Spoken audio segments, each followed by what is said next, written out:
1, 2, 3, 4, 5, 6, 7.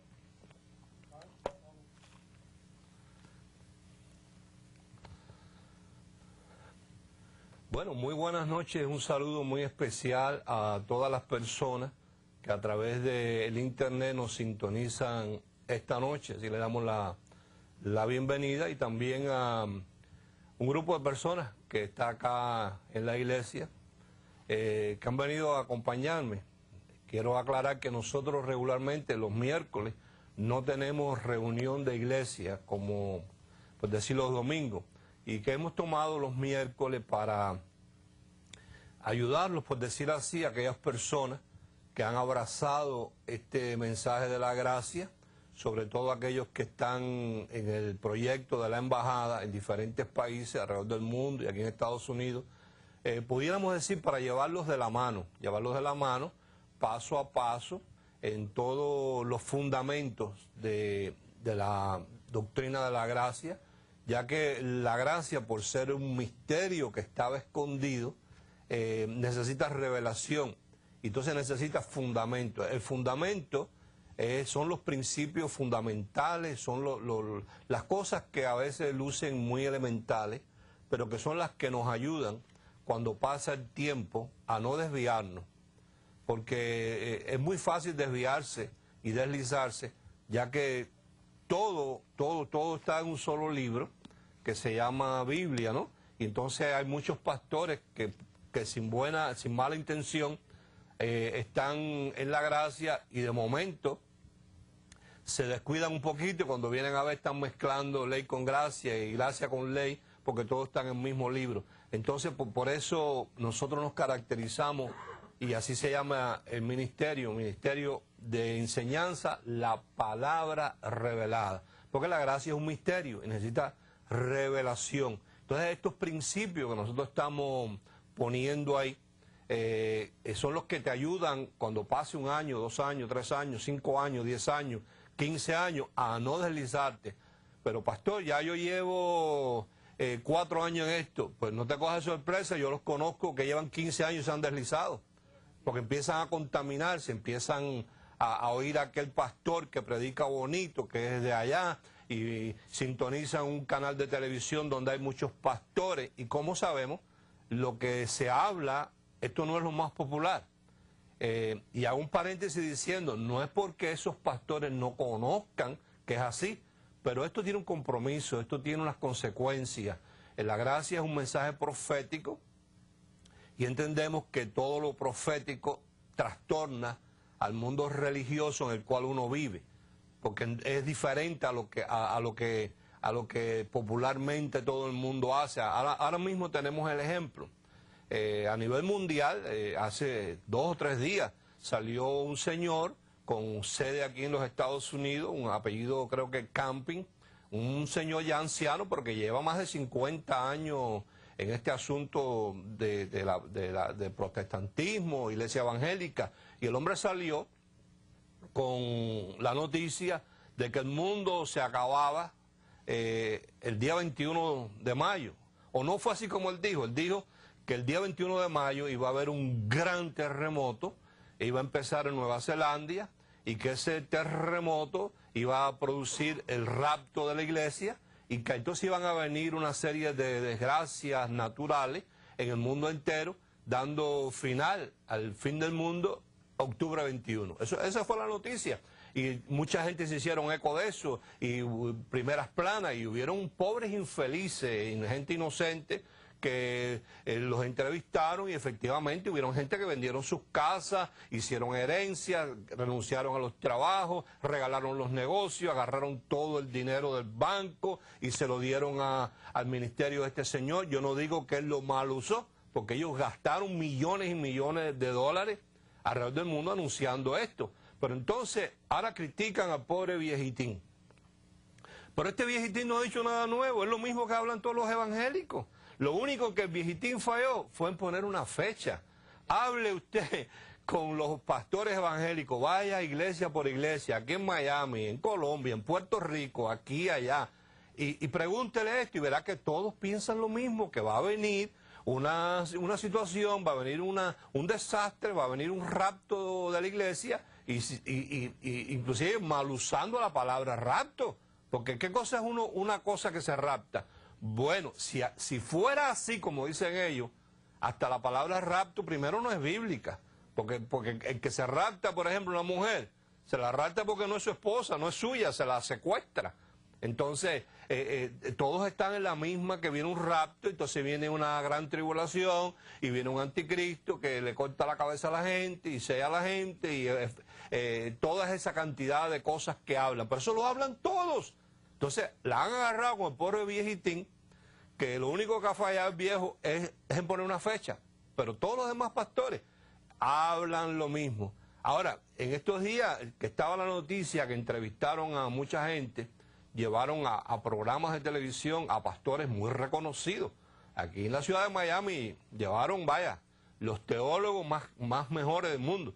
Y yo le dije a mi esposa, tú vas a ver que cuando esta periodista le pregunte a este reverendo que explique, él va a decir, no, eso es un disparate, porque Jesús dijo, el día y la hora nadie lo sabe. Y cambiabas el canal y allá andaba otro hablando lo mismo.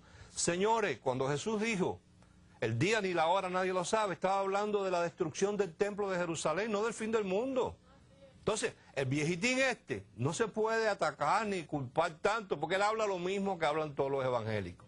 Inclusive, quiero hacer un paréntesis, hay pastores que saben que no es así, inclusive han escrito libros que les ha costado el ministerio sobre este asunto del rapto y todo, pero sin embargo, no tienen la valentía, la transparencia de predicarlo como es, porque esto trae consecuencias. Así que todo esto es necesario, los fundamentos, las bases elementales de la gracia, porque los conocemos, de que después de llevar 6, 7 años en la palabra de gracia, un momento tú te enteras que empezaron a oír la radio, empezaron a oír la televisión, les entró la comidilla de quieren tener una iglesia grande y la iglesia no le crece y la gente no viene, porque entonces cuando le quitan el bautismo la gente se va, entonces miran en la televisión que aquel tiene una iglesia que tiene 200 o 300 o 1000 o 2000, entonces ellos quieren también tener, entonces para poder tener eso tienen que vender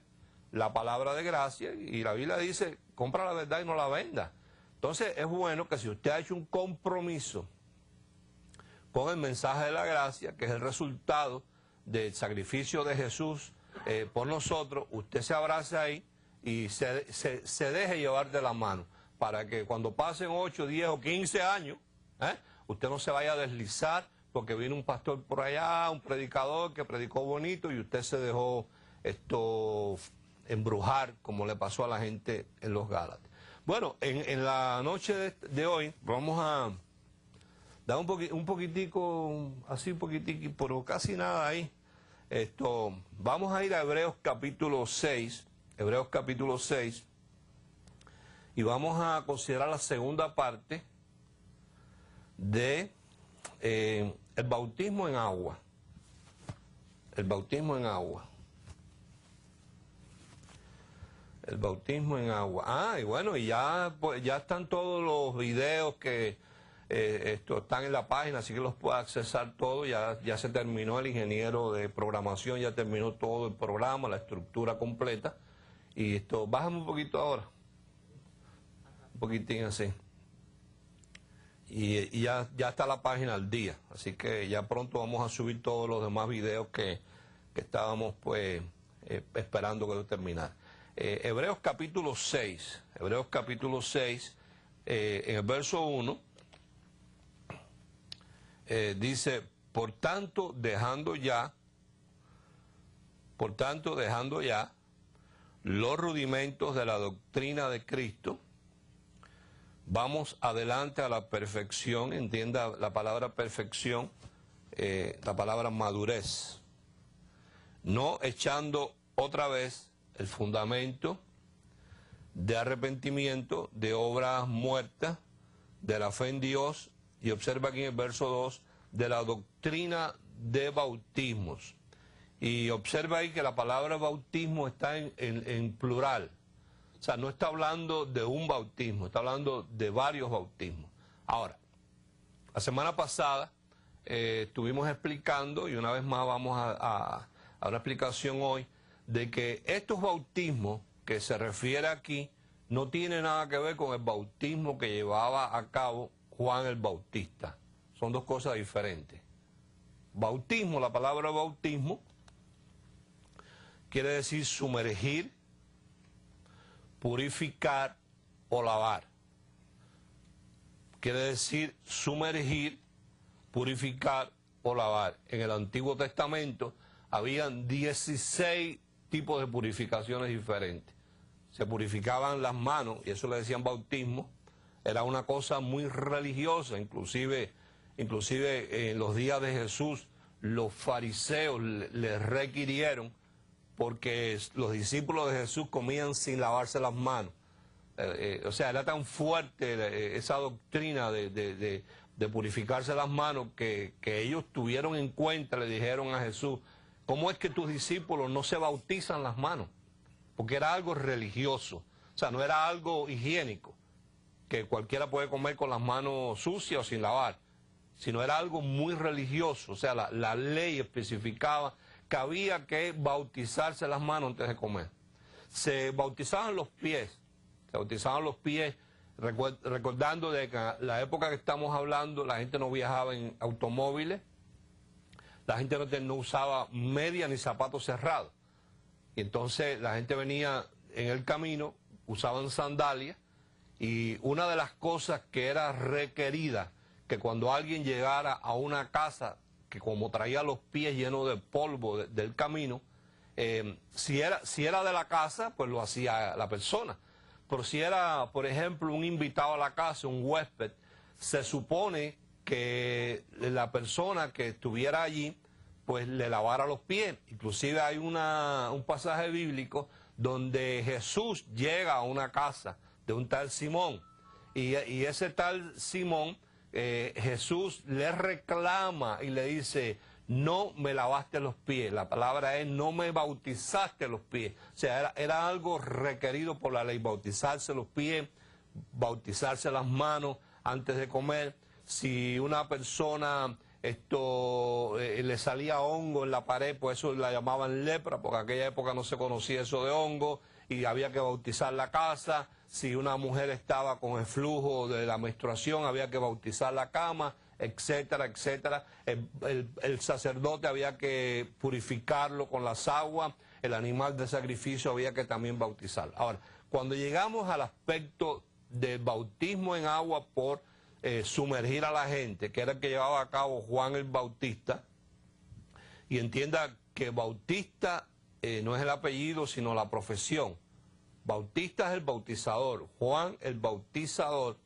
Fue un bautismo especial, con un propósito especial, que Dios le indicó a Juan con un propósito que no era otro que llamarle la atención a la gente, sobre todo a la gente de Israel, para que vinieran para Juan poderles presentar al Mesías o el Cordero de Dios que quitaba el pecado del mundo. Entonces vamos a ir ahí a Juan capítulo 1, Juan capítulo 1,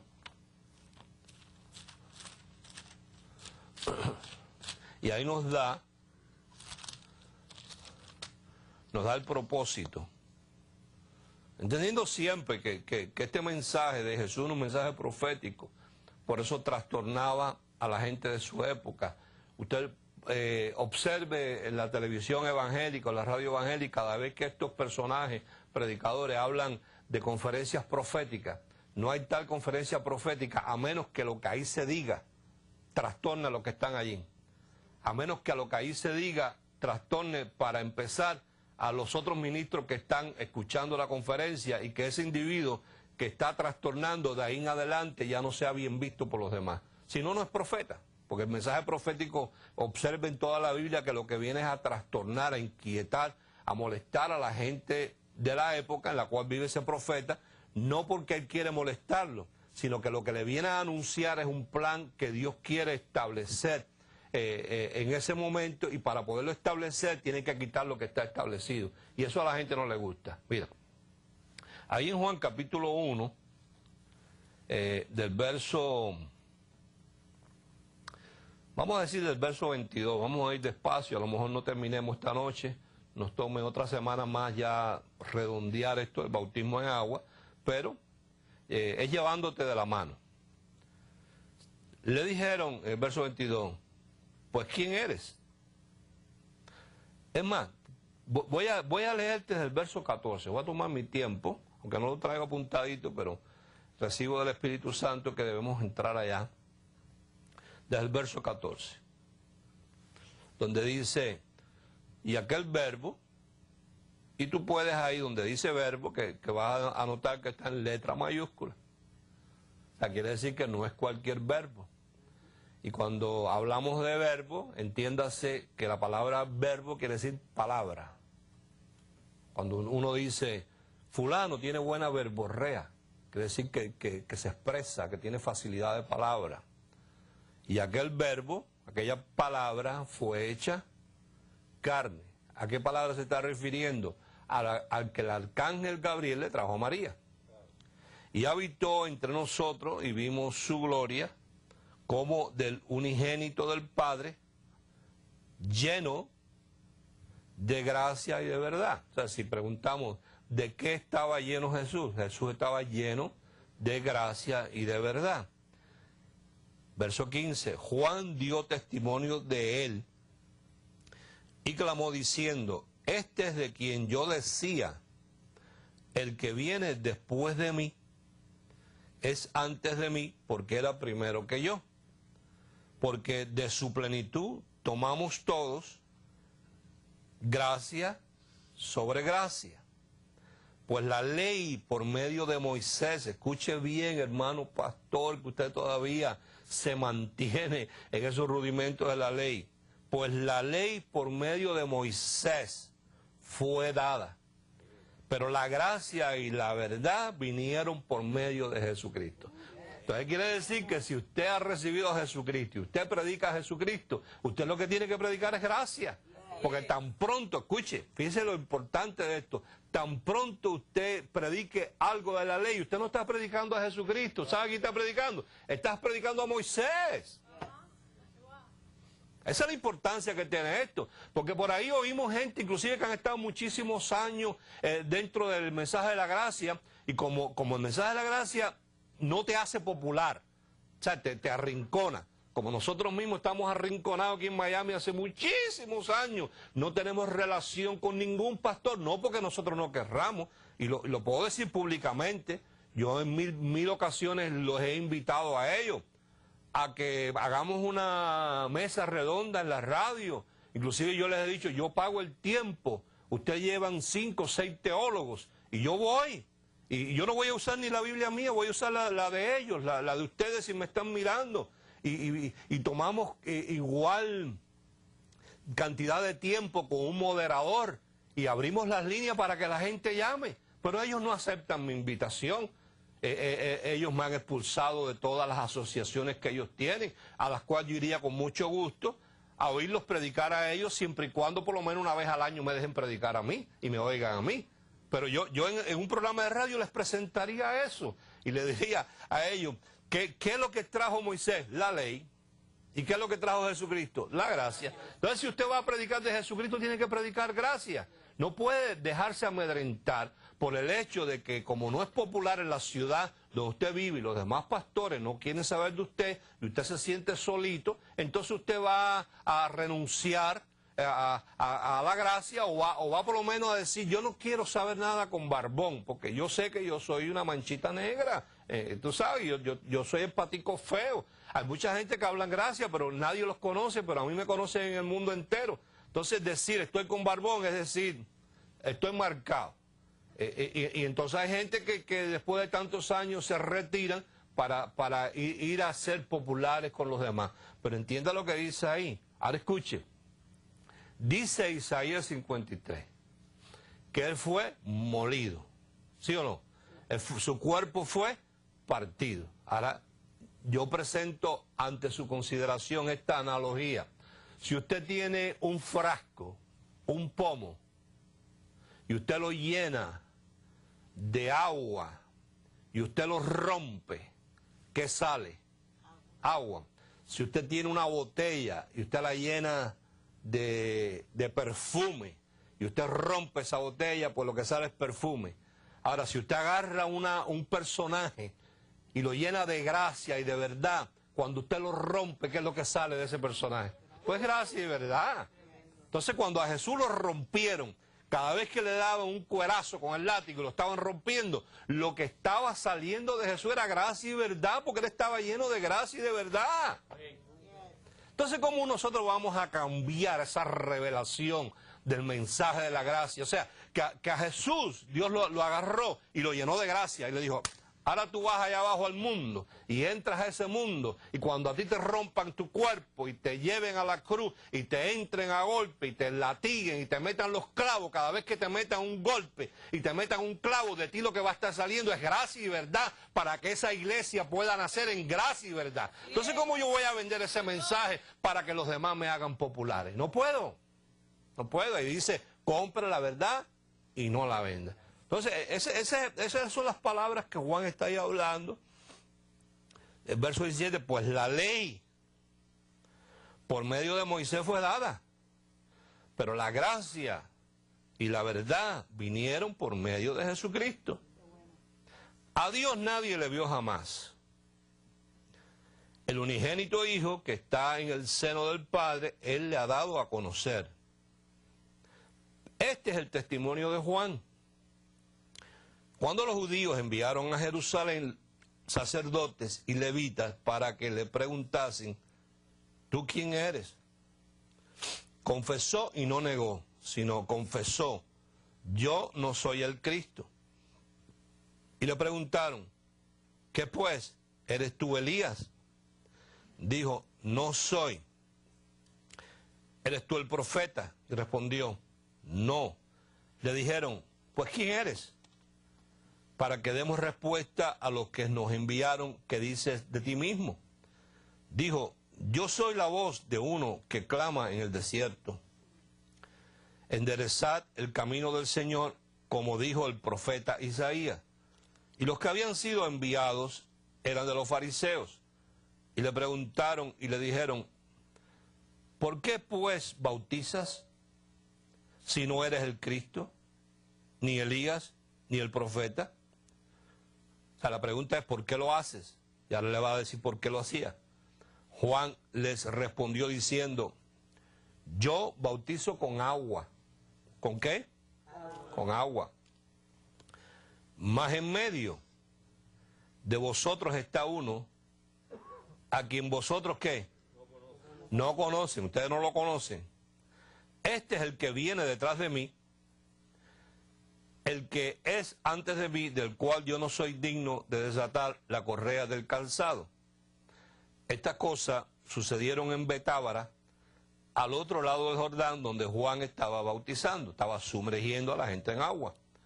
Y el siguiente día vio Juan a Jesús, que venía a él, y dijo dos cosas que trastornó a esta gente. Número uno: he aquí el Cordero de Dios. Observe la palabra Cordero con letra mayúscula.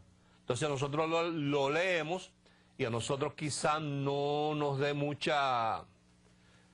llame mucho la atención la expresión, pero cuando ellos le dijeron en el idioma que ellos hablaban y basado en la cultura religiosa que ellos tenían: este es el Cordero de Dios, a ellos le pasó toda una película por su mente, porque esta gente llevaban más de 2000 años, todos los años, matando corderos de 4 patas para hacer un sacrificio en el día de la expiación, que supuestamente iba a cubrir el pecado de las personas hasta el próximo año. Por supuesto que estos corderos o estos animales, que eran dos, uno para echarlo al desierto, que ya lo explicamos la semana pasada, y otro para el sacrificio, alguien los tenía que vender. Máxime en esta época que esto está pasando, ya la gente no vivía como en los tiempos de Moisés o en los tiempos de Josué, que caminaban todos juntos y caminaban todos en tribu, sino ya se habían esparcido y vivían en diferentes regiones. Entonces, el sacrificio tenía que ser en Jerusalén. Ahí estaba el templo, ahí estaban los sacerdotes. Y entonces la gente venía y la gente, como venía de lejos y venían caminando, se había establecido que entonces había una serie de individuos que se dedicaban a vender los animales. Pero un animal que a lo mejor valía $40, se lo estaban vendiendo a la gente en $100. Y no solamente eso, sino que habían diferentes monedas, y ellos cuando venían a Jerusalén, a lo mejor traían monedas que en Jerusalén no eran válidas, porque se usaba la moneda romana, y había que hacer un cambio de moneda. O sea, y ahí estaban la gente que se llamaban los cambistas. Quiere decir que cuando este mensaje entró a los oídos de ellos, ellos lo que enseguida identificaron fue que ya se iba a acabar el negocio de la venta de los corderos. Hasta ahí llegó, porque este era el cordero de Dios que quitaba el pecado. Y al quitar el pecado, pues ya no tenían que ir todos los años a Jerusalén a seguir haciendo el mismo sacrificio que dice la palabra, que no hacía perfecto a nadie que hacía ese sacrificio. Entonces cuando ellos oyeron esto, a ellos los trastornó totalmente el mensaje que había dado Juan. Entonces dice, he aquí el Cordero de Dios que quita, que recoge el pecado del mundo. Este es aquel de quien yo dije, después de mí viene un varón, el cual es antes de mí, porque era primero que yo, y yo no le conocía, mas para que fuese manifestado a Israel. Por esto vine yo bautizando con agua. Entonces, si uno pregunta, ¿por qué vino Juan bautizando con agua? Ahí está la respuesta, para que fuese Jesús manifestado a Israel. No porque el agua iba a producir nada, porque si hubiese ido a producir algo, entonces Dios lo hubiese mandado a hacer desde la época de Adán para siempre. Y hubiese dicho, bueno, Adán, para quitar el pecado tuyo y de Eva, agarra a Caín, agarra a Abel y sumérgelo en el río allí, en el río Éufrates. Y después que cualquiera de ellos te sumerge a ti, ya listo, y ya desde ahora por toda la eternidad, la gente que se sumerge en las aguas y se acabó el problema. Sí, pero era que el propósito del bautismo de agua de Juan era que él anunciaba, era como un anuncio de mercadeo, como cuando en las tiendas, para llamar la atención a la gente, ponen un anuncio, un televisor plasma en $199. Cuando usted va te dice, no, ya se acabó. Porque era mentira, a lo mejor lo que tenían era uno o no tenían ninguno, pero entonces cuando ya usted está en la tienda, entonces te dice, pero mira, tengo esta caja de Coca-Cola y tengo esto otro y tengo esto otro. Pues esto era lo mismo. Juan, como la gente estaba tan llena de condenación en su conciencia por todas las cosas malas que hacía, entonces Juan les ofrecía, vengan a las aguas del Jordán, y yo los voy a bautizar, y cuando yo los bautice ustedes se van a sentir bien, porque los pecados van a quedar sepultados en el agua. Entonces ellos venían, cuando ellos venían, el propósito de que ellos vinieran, ¿qué les decía Juan? Generación de víboras. ¿Qué clase de saludo? En vez de decirle, oye, qué bueno que vinieron a bautizarse en las aguas, lo que le decía era generación de víboras, y ahí aprovechaba y le decía, ¿sabe para qué yo los traje aquí a ustedes con ese mercadeo, con ese anuncio? Para presentarles que aquí, mira, está el Cordero de Dios que quita el pecado del mundo. Ese era el anuncio. Entonces, verso 32 dice, también dio Juan testimonio diciendo, vi al Espíritu que descendía del cielo como paloma y permaneció sobre él. Y yo no le conocía, pero el que me envió a bautizar con agua, aquel me dijo, sobre quien veas descender el Espíritu y que permanece sobre él, ese es el que bautiza con el Espíritu Santo. Entonces quiere decir que si usted es seguidor de Juan, bueno, Juan le cortaron la cabeza y la Biblia no narra de que esto resucitó, ni que ascendió a los cielos, ni que es nuestro intercesor, ni que hay nada que ver con Juan, ni que por medio de Juan alcanzamos nada más. Sin embargo, por Jesucristo dice que hay un solo mediador entre Dios y los hombres, y ese es Jesucristo hombre, el cual murió por nosotros, y que la palabra dice que Él fue molido por nuestros pecados, llevó nuestro castigo sobre Él, por su llaga fuimos nosotros curados, que Él resucitó al tercer día, ascendió a los cielos con cuerpo glorificado y está allí intercediendo por nosotros siempre, es nuestro sumo sacerdote. Ese es el que bautiza con Espíritu Santo. Entonces, esto está más claro que la misma agua, que la gente usa para bautizarse. Entonces, ahí en Mateo capítulo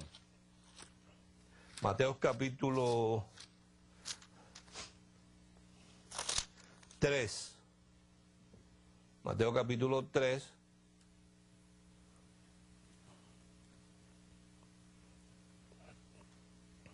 verso 1, dice: en aquellos días vino Juan el Bautista predicando en el desierto de Judea, y descendió y diciendo: arrepentíos, porque el reino de los cielos se ha acercado.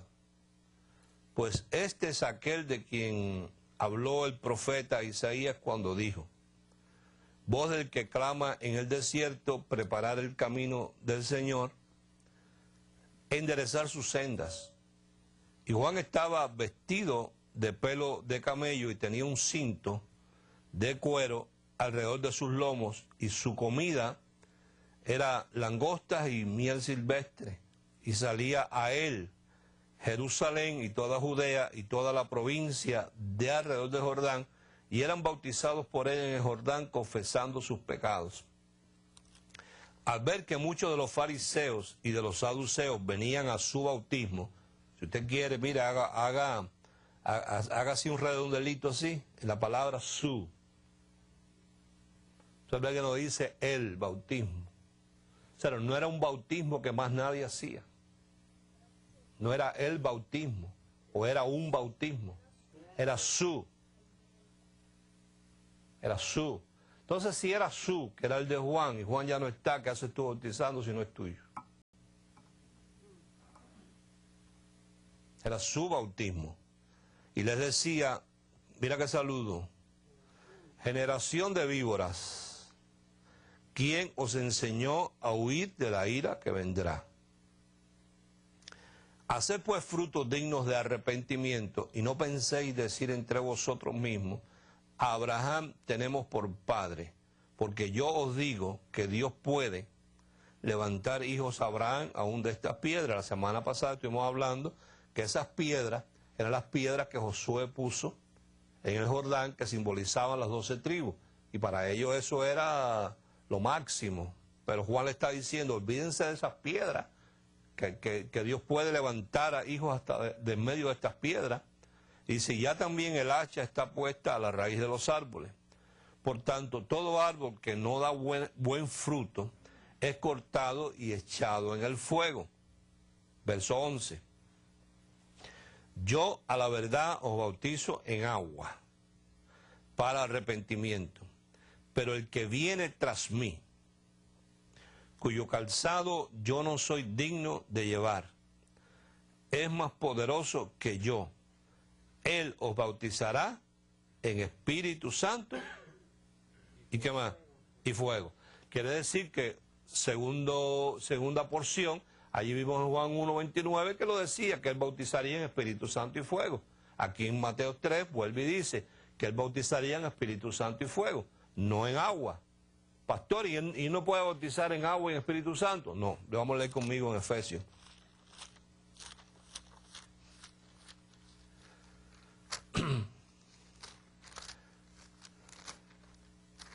Efesios capítulo 4.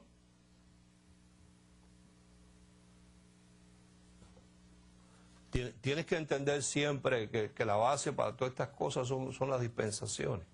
A la vez que tú mezclas las dispensaciones y no entiendes eso, te es muy difícil poder ubicar las cosas. Cuando Juan está allí y está Jesús vivo, pertenecía a la dispensación de la ley, eso no era gracia todavía. porque la razón es sencilla, que Jesús estaba vivo y la gracia no fue establecida hasta que Jesús no murió, resucitó y ascendió a los cielos. Quiere decir que el evangelio, los 4 evangelios, en su 99% todos están desarrollados en la dispensación de la ley. Pastor, pero en mi Biblia aparece el Nuevo Testamento en Mateo. Bueno, yo sé que es así, pero no es así, porque tú tienes una mente para pensar, ¿verdad? Que si él está vivo, vivo no servía para nada para ti y para mí. Te tenía que morir, tenía que resucitar al tercer día, como estaba profetizado, tenía que ascender a los cielos y ser nuestro intercesor allí, tenía que ir a la cruz del Calvario, tenía que sufrir, tenía que derramar la sangre, y todavía nada de eso había pasado. Entonces, ¿cómo va a ser eso el nuevo pacto si todavía él estaba vivo? ¿Entiendes? Entonces, en Efesios 4, verso 4, dice: un cuerpo y un espíritu, como fuisteis también llamados en una misma esperanza de vuestra vocación, un Señor, una fe, ¿qué más? Un bautismo. Entonces no me planteé el hecho de que, pastor, y no se puede bautizar a la gente en agua y que también sean bautizados en Espíritu Santo y fuego. Bueno, ahí dice que no. Ahí dice que no, porque ahí dice que un solo bautismo. Y la palabra dice que el bautismo de Jesús no es de agua. Si usted quiere bautizar, usted haga lo que usted quiera, pero no los bautice en el nombre de Jesús, ni en el nombre de Jesucristo, porque la palabra dice que el bautismo de agua es de Juan. Si usted quiere, mire, para que le quede mejor todavía, usted cuando bautice, usted lo mete y dice: tus pecados te son perdonados, tu viejo hombre queda sepultado en el nombre de Juan el Bautista. Y va a quedar mejor que en el nombre de Jesucristo. Cada vez que usted mete a alguien en las aguas y lo bautiza en el nombre de Jesucristo, usted está contradiciendo lo que aquí está. Porque dice la palabra que el bautismo de Jesucristo era de Espíritu Santo y fuego, no de agua. Entonces, ¿qué usted hace adjudicándole un bautismo a alguien que no le pertenece? ¿Usted oye bien? Así es. Pero es que llevamos 2000 años haciéndolo. Como si llevamos 3 millones, no importa. Como si lo estamos haciendo desde la época de los dinosaurios, no importa. El hecho de que lo hayan hecho por 2000 años. Miren, la Iglesia Católica lleva más tiempo que la evangélica. Y el hecho de que lleve más tiempo y lo estén haciendo así, no quiere decir que lo estén haciendo bien. Entonces, para esto es por eso que yo le digo que esto se necesita valentía, honestidad, ser íntegro, en entender que ahí lo que dice es eso. Entonces, si usted quiere seguir bautizando, bautice, pero no en el nombre de Jesucristo. Bautícelos en el nombre de Juan el Bautista. Y le va a quedar más bonito. Mire, vamos a leer en Juan 4. Esto es lo que a mí me pasa con él, que él va en contra de la corriente, pero lo que me dice es verdad. Ah, ¿viste? Así me escribes tú de allá, de aquel país, ¿te acuerdas? Y me lo dice, que no te has atrevido a dejar el concilio, pero que es verdad. Tienes que ser valiente. Si la gente supiera cuántos pastores a mí me escriben diciéndome pastor, barbón o apóstol, como quiera decir, yo lo sintonizo, es verdad todo lo que usted dice, pero ¿cómo le hago? Si llevo 15 o 20 años en este concilio, ¿cómo hago? Ah, bueno, es así. Mira, Juan 4. Juan capítulo 4, verso 1.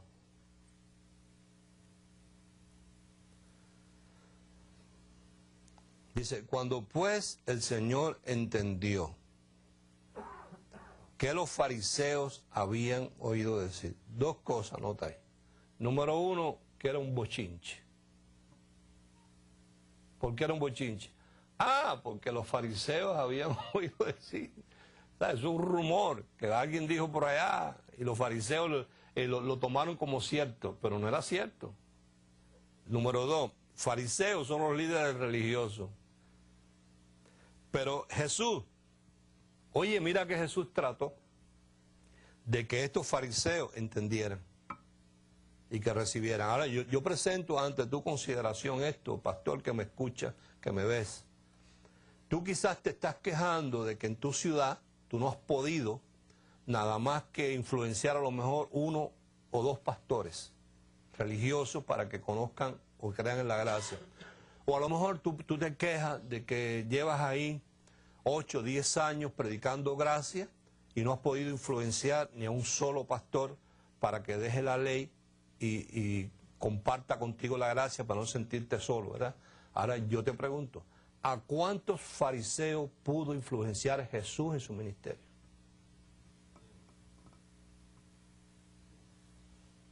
A ninguno. A ninguno. Porque el único, y que era un hipócrita de primera categoría, fue el tal Nicodemo. O sea, Nicodemo es como a muchísimos que están alrededor del mundo, que saben que esta es la verdad, pero ¿qué hacía Nicodemo? Venía a Jesús de noche. ¿Y por qué? Para que los fariseos no lo vieran. Porque él sabía que si se juntaba con Jesús, los fariseos lo iban a castigar por haber estado andando y caminando bajo la doctrina de que venía a romperles todo el negocio a ellos. Entonces, dice, cuando pues el Señor entendió, presta atención a esa parte porque ahí vamos a aprender algo esta noche ahí, mira. Cuando pues el Señor entendió, voy otra vez, cuando pues el Señor entendió, ¿qué nos dice eso? Ah, que no lo había entendido antes.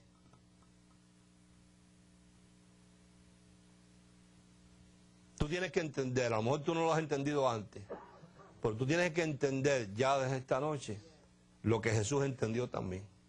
Que los fariseos son fariseos y siempre serán fariseos. Cuando pues el Señor entendió que los fariseos habían oído decir, Jesús hace y bautiza más discípulos que Juan. Ahora, yo no sé si en tu Biblia, en el verso 2, dice lo mismo que en la mía, en un paréntesis, cuando está en paréntesis porque indica importancia. ¿Qué dice? Aunque Jesús, ¿qué? No bautizaba. Jesús no bautizó nunca a nadie. ¿Por qué? Porque el bautismo de Jesús no era de agua. Los que bautizaban eran sus discípulos, a la medida del bautismo de Juan de agua, pero Jesús no bautizaba, porque el tiempo de Jesús bautizar no había llegado, estaba vivo y no podía bautizar a la gente en lo que lo habían mandado a bautizar, que eran Espíritu Santo y fuego. Entonces él no bautizó a nadie. Pero cuando él entendió, que esa es la clave, miren, que los fariseos formaron un bochinche, formaron una cizaña para ver cómo disgustaban a Jesús con Juan. ¿Ves? A decirle, oye Juan, mira, que Jesús está bautizando más gente que tú, se te está yendo adelante, y llegó después que tú fuiste que empezaste con el bautismo, mira, Jesús te lo quiere quitar. Pero cuando Jesús entendió que con esta gente no se podía, ¿sabes lo que hizo? Salió de Judea y se fue otra vez a Galilea, oído, y le era necesario pasar por Samaria. Vino pues a una ciudad de Samaria, llamada Sicar, junto a la heredad que Jacob dio a su hijo Jacob, frente al lado del pozo.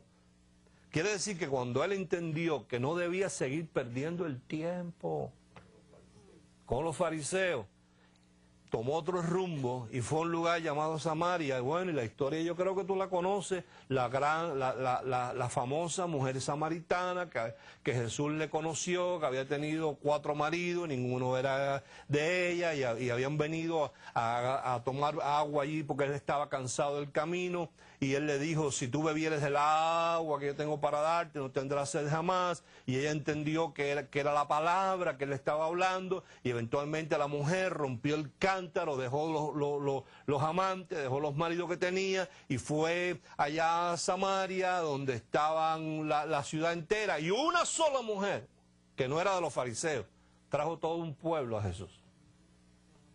Entonces, uno no puede seguir perdiendo el tiempo con gente que ya están enferma de religión, que tienen muchos intereses creados, que pertenecen a un concilio o son muy populares con los demás ministros de la región. Para esto, honestamente, escucha, una vez más te lo voy a decir, esto no se trata de uno confiar en Dios, se trata de que uno entiende que cuando a uno le revelan esta palabra de gracia, uno tiene que entender que es que Dios ha confiado en uno.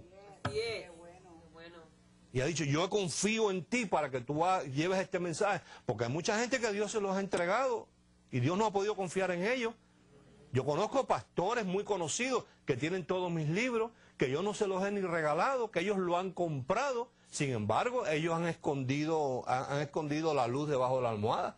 Porque saben que este mensaje no es lo más popular, no te invitan a ningún lugar, hablan pestes de ti, tú no puedes participar, la soledad la tienes que, tú sabes, llenar ¿con qué? Con tener más comunión con el Espíritu Santo, ¿viste?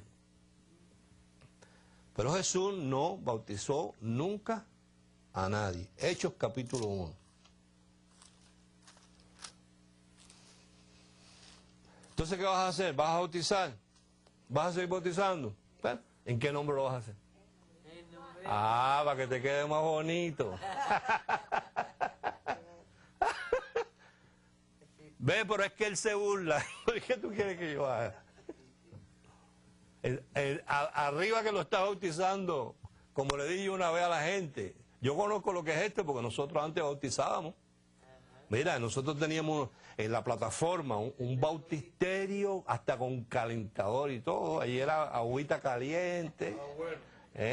Y tenía un cristal adelante, o sea que toda la congregación veía lo que estaba pasando. Y a mí me hicieron una bata blanca, con ribetes de tela dorada y mangas doradas, así a mí. A los ayudantes era nada más que blanca. La mía tenía ribetes dorados. Y entonces cuando se iba a bautizar, el púlpito, el podio se levantaba y la tapa del bautisterio se subía así. Entonces ponían la escalera de metal y yo entraba ahí, ahí hacíamos la invocación, orábamos por las aguas. Y entraba el otro ayudante y el otro, y ahí entonces los demás que se iban a bautizar. Entonces yo me aborrecí, me hastié, ¿tú sabes de qué? Primero, de ver a la gente que uno los bautizaba y al otro día se iban a tomar ron otra vez. Y no regresaban a la iglesia. Y se iban con la mujer del vecino. Se veían usar droga. Y yo decía, bueno, pero no dicen esta gente que uno bautiza y el viejo hombre se queda ahí abajo. Aunque yo sabía que no era así porque a mí no me había pasado eso. ¿Viste? Pero tú sabes que me aborrecí tanto que yo dije, yo no voy a seguir bautizando a nadie. Pase lo que pase.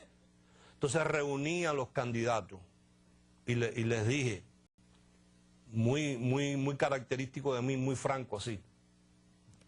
Cuando ustedes se bañan o entran a la playa o entran a una piscina y su cuerpo hace contacto con el agua, ¿cuál es la reacción inmediata de su cuerpo? Entonces todo el mundo se miraba, nadie se atrevía a decir. Parece que ellos sabían por dónde yo venía. Entonces yo digo, no, uno se orina. Ah, perfecto. Mujeres y hombres, ¿verdad? Ahí me pasa lo mismo. Cuando yo me baño, me orino en la bañadera. Si voy a la playa igual, si voy a la piscina igual. No debe uno orinarse en la piscina, pero todo el mundo se orina.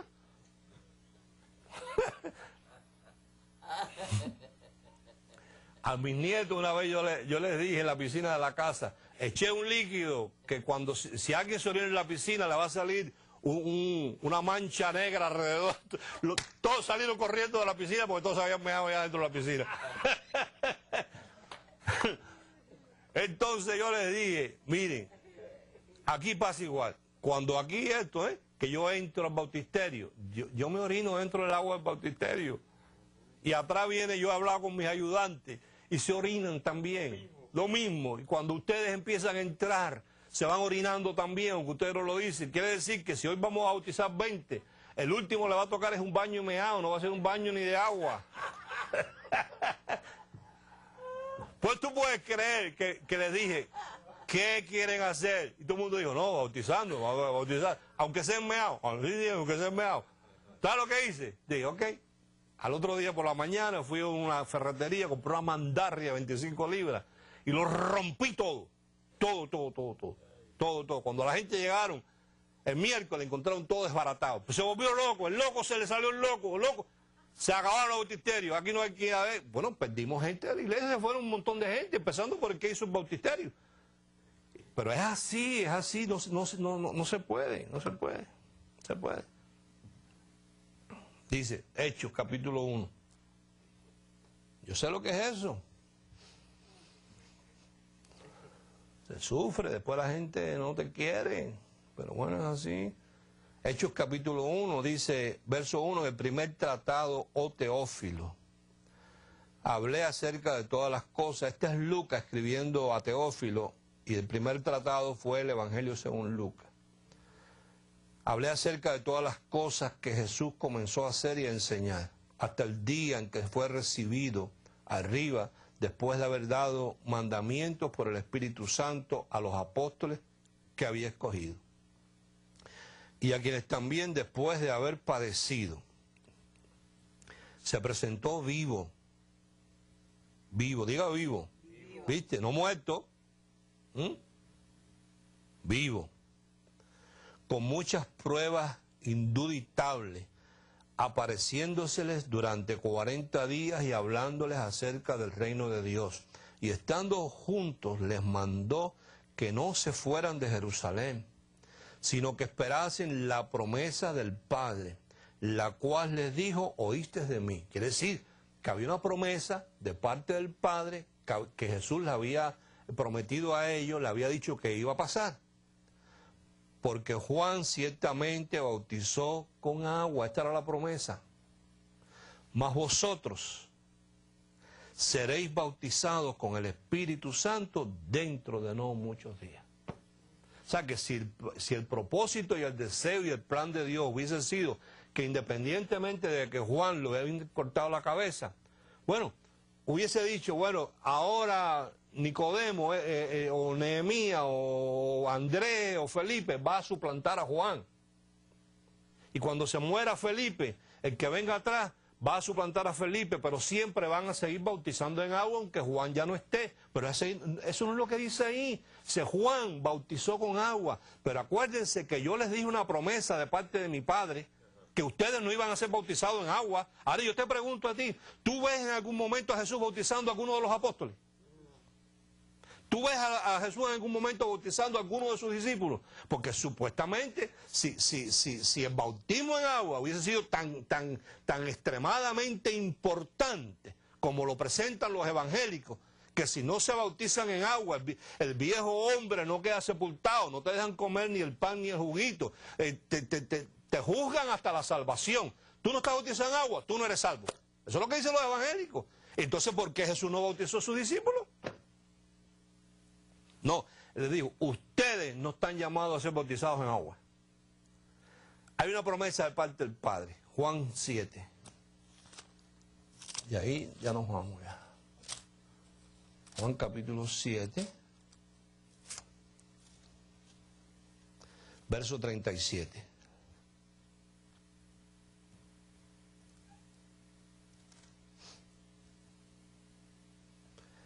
Juan 7, verso 37. Dice, en el último gran día de la fiesta, Jesús se puso en pie y alzó la voz diciendo, si alguno tiene sed, venga a mí y beba. El que cree en mí, como dice la Escritura, de su interior correrán ríos de agua viva. Verso 39. Esto dijo del Espíritu que habían de recibir los que creyesen en él. Oído, pues aún no había venido el Espíritu Santo porque Jesús no había sido aún glorificado. O sea que hasta que él no murió y resucitó y alcanzó cuerpo glorificado, nadie podía ser bautizado en el Espíritu Santo.